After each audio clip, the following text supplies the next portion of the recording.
Stress-Free Holiday, an Oxymoron. Much Ado by KATRINA Bennett. Pressure pushing down on me, pressing down on you, chipping around, kick my brains on the floor. These are the days it never rains, but it pours.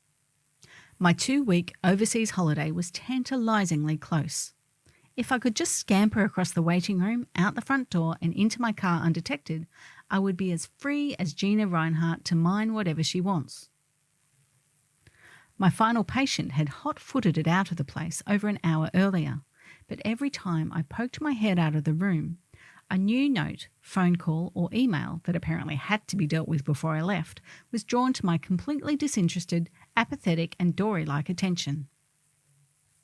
It was only when I was caught trying to Houdini my not-so-svelte middle-aged rump out of the window whining, "But I'm the boss," that the practice manager asked me why I was still there and hyped me up to go and have a great trip.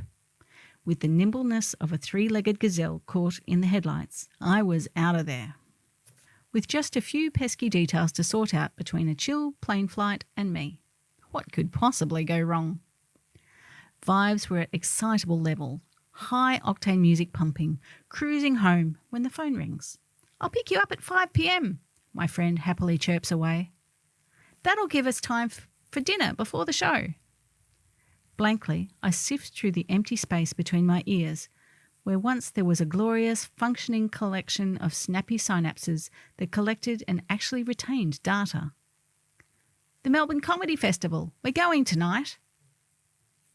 She answers, not deterred in the slightest that I clearly would have responded the same if she'd casually mentioned we were joining an Artemis II mission around the moon. Mental arithmetic gymnastics is arithmetically calculated on the hop. Nice, I'll be home by then.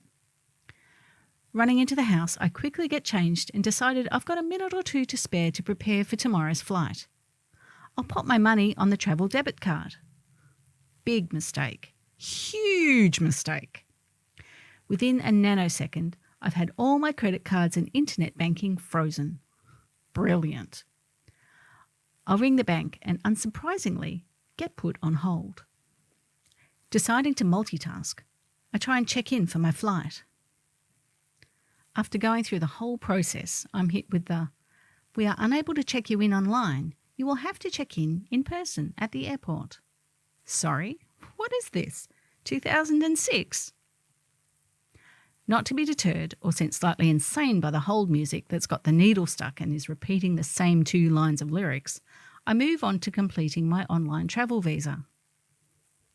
And yes, I agree, this should not have been left until the night before departure. With the form 99% completed, I go to hit the submit button.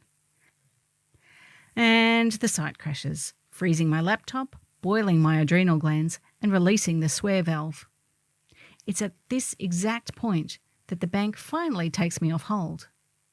The good news is I appeared to remember every password from the last half-century of my life, real or imagined, but apparently not the one they wanted.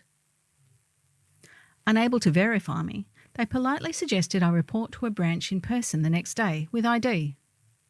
"But, kind sir, I won't be in the country. That is the issue," I may or may not have calmly replied.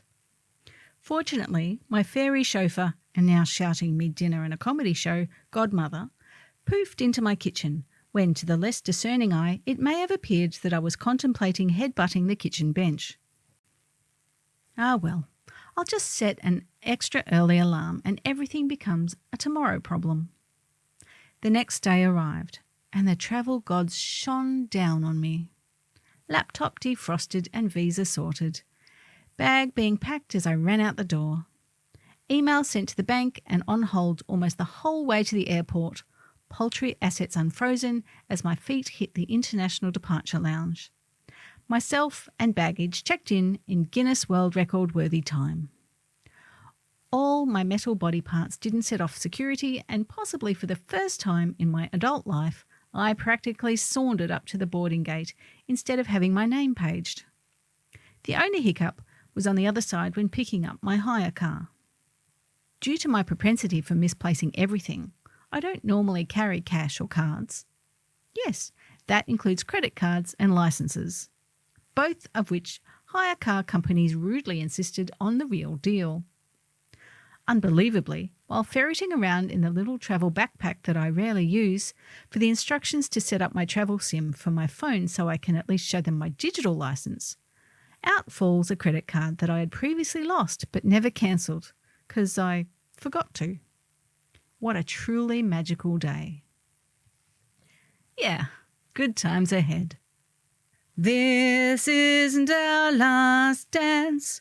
This isn't our last dance. This is ourselves. Under pressure. Under pressure. Pressure. This story was read by Rebecca Rose and Sandy Miller.